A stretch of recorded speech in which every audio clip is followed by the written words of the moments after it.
Thank you for tuning in to Investment Insight presented by McCay Wealth Advisory. My name is Hayden Proffitt. Joining us today, we have Brent McCay. Yeah. Brent, 59.5 rollover. Should I do it? Should I not? Help me walk through some of the positives and negatives. It's a great question. So the big rollover question, of course, is, when you separate from a job, you can roll money from your 401k typically to an IRA. A lot of plans allow 59.5. Some plans allow 65 or they have different ages. But the majority of plans that we've seen, 59.5 is an age that you can roll money out of your 401k. So should I do it? Should I not? Well, one of the negatives of rolling the money from a 401k to an IRA is you get a volume or a cost discount typically in a 401k because you buy as a group. So it's a lot of times the cost is more expensive when you work with an advisor. Not always, but it can be. Obviously, one of the things we do as a company is we do block trading. So when we do our big rebalances, we can get a cost savings by doing bulk orders. And that does help negate some of the cost in our experience.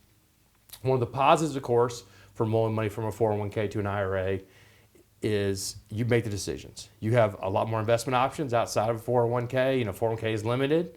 Usually they have maybe 15, 20 options.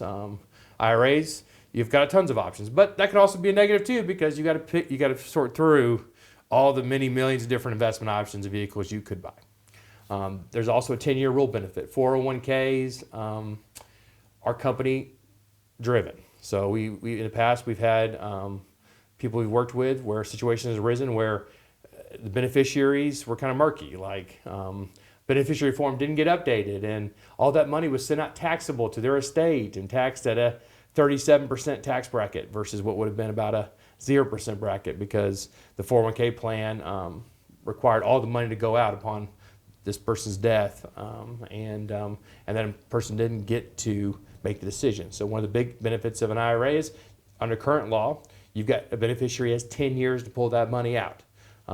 Most 401k plans do not allow anyone but a spouse to continue to be in the 401k. So if you and your spouse were to pass away, or if you don't have a spouse and you were to die, all that money comes out a lot of times taxable to your beneficiaries. And that's a pretty big negative.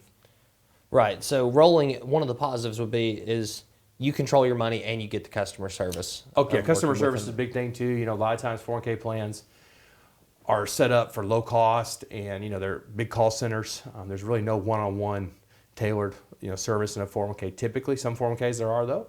And so one of the benefits we feel like working with an advisor is you've got someone there to help you get your monthly check sent out and to help, pick out the investment options and build a financial plan. So those are things to consider when you look at doing a 59.5 rollover as well. Right. Well, perfect. Thank you for talking to us about the 59.5 rollover, and thank you for tuning in today, and I hope you have a great day.